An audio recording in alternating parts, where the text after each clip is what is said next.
கொழும்பில் சொகுசு அடுக்குமாடி குடியிருப்புகளை வாங்க, அழகான வீடுகளை கட்டிக்கொள்ள ராயல்டி இன்ஜினியரிங், வெள்ளவத்தை IBC ரோட்டில், வெள்ளவத்தை ஃபசஸ் லேனில்.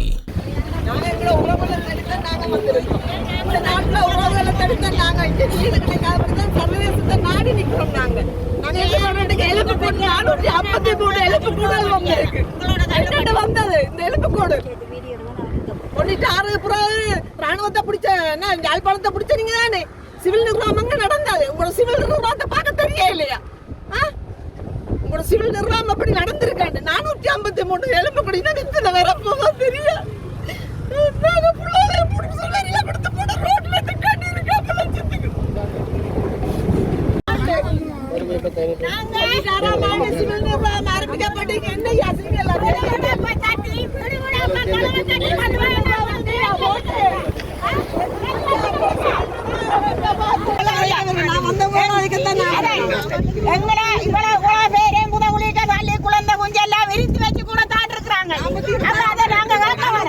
பண்ணுவாங்க.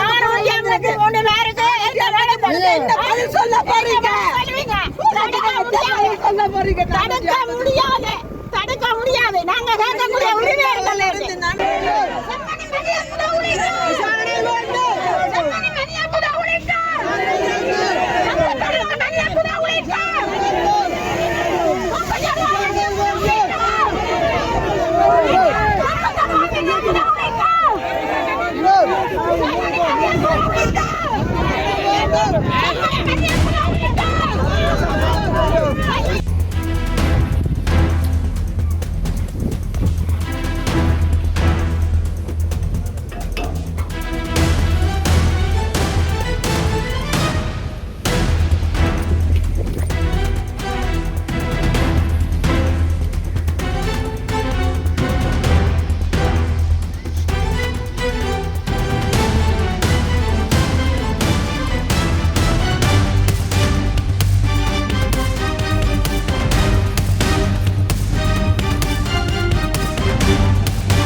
படத்தையே மறைக்கப்பட்டு நிற்கிறார்கள் என்று சொன்னால் நாங்கள் அவர்களுடைய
நிறுத்தி வைக்க மாட்டேன்.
நம்பித்தானே மக்கள் இருந்தவங்க கடைசியா புதவுடைய தாங்க மிச்சம் 453க்கும் எங்க பதில்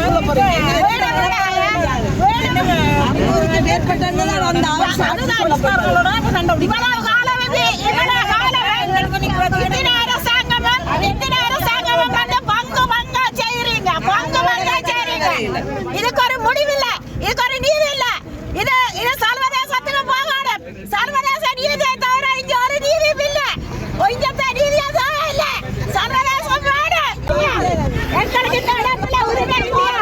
போலீஸ் அராஜகம், போலீஸ் அராஜகம், போலீஸ் அராஜகம், போலீஸ் அராஜகம், அரச படைகள் வெளியேறு, அரச படைகள், அரச படைகள் வேண்டும் வேண்டும்.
நடந்த பிற்பாடு கையளிக்கப்பட்ட அழைப்பு நடந்த பிற்பாடு கையளிக்கப்பட்ட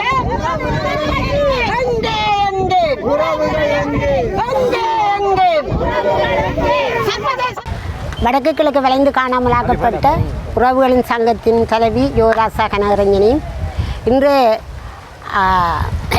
ஐரோப்பிய ஒன்றிய விசேட தூதுக்குழுவினரை செம்மணி புதகுழி வாசலில் சந்திச்சிருக்கிறோம். அவர்களிடம் எங்கெண்ட உயிருக்கு மேலான கோரிக்கையான மகஜரையும் கையளித்திருக்கின்றோம். அவர்களுடைய வார்த்தைகளிலே பெரிய அளவுக்கு எங்களுக்கு திருப்தி இல்லை. என்னென்ற அந்த ஒரு சரியான முறையிலே அவர்கள் எங்களுக்கான பிரச்சனையை தாங்கள் பேசுவார்களே தவிர அதுக்கான இதை பெற்றுத்தர்ற அளவுக்கு தங்களுக்கு அந்த இது இருக்கோ தெரியாதுன்ற மாதிரி தான் எங்களோட பேசினார்கள். தங்களால் இயன்ற வரைக்கும் எங்களுக்காக வேலை செய்வோம் என்று சொல்லியிருக்கிறார்கள். எங்களுடைய உறவுகளுக்கு என்ன நடந்தது, இப்படித்தான் நடந்தது, இனப்படுகொலை தான் நடந்தது. இந்த இனப்படுகொலையை சர்வதேசம் ஏற்றுக்கொள்ள வேண்டும். சர்வதேசத்தின் ஊடான ஒரு நீதி விசாரணை தான் எங்களுக்கு வேண்டும். உள்ளக பொறிமுறைகளையோ உள்ளக விசாரணைகளையோ அல்லாட்டா OMB அலுவலகம் மாதிரி இலங்கை அரசால் அமைக்கப்படுகின்ற அலுவலகங்களையோ நாங்கள் ஒருபோதும் ஏற்றுக்கொள்ள மாட்டோம். எங்களுக்கு இலங்கை அரசாங்கம் ஒருபோதும் எங்களுக்கான நீதியை தரப்போகிறது இல்லை. நாங்கள் எத்தனையோ ஆணைக்குழுக்களை சந்திச்சிருக்கிறோம். ஆட்சி செய்கின்ற அரசு அதிபர்களை சந்திச்சிருக்கின்றோம்.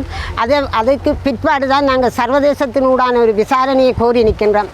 இன்றைக்கு நாங்கள் இவ்வளவு காலமும் விசாரணையை கோரி நிற்கிறோம் என்றால் சர்வதேசம் எங்களுக்கு ஒரு சரியான நீதியை பெற்றுத்தரும் என்ற வகையிலே தான் நாங்கள் சர்வதேசத்தினூடான கோரிக்கையையும் மனுக்களையும் இன்றைவரைக்கும் நாங்கள் கையளித்து கொண்டிருக்கிறோம்.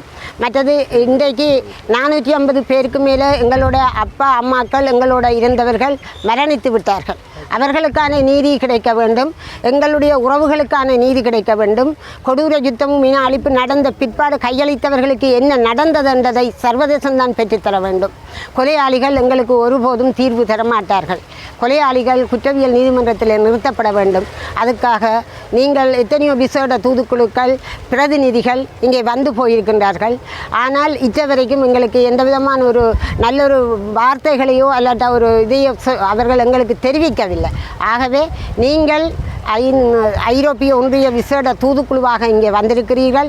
ஐநா மன்றிலேயோ மனித நேயங்களை நேசிக்கின்ற நாடுகளிலேயோ எங்களுடைய பிரச்சனைகளை முன்வைத்து எங்களுக்கான சர்வதேச நீதிக்கான விசாரணையை நீங்கள் மேற்கொள்ள உதவ வேண்டும் என்று கேட்டு இந்த அறிக்கை மட்டுமல்ல எங்களோட உயிரை உங்களோட கையில் ஒப்படைத்திருக்கிறோம் என்று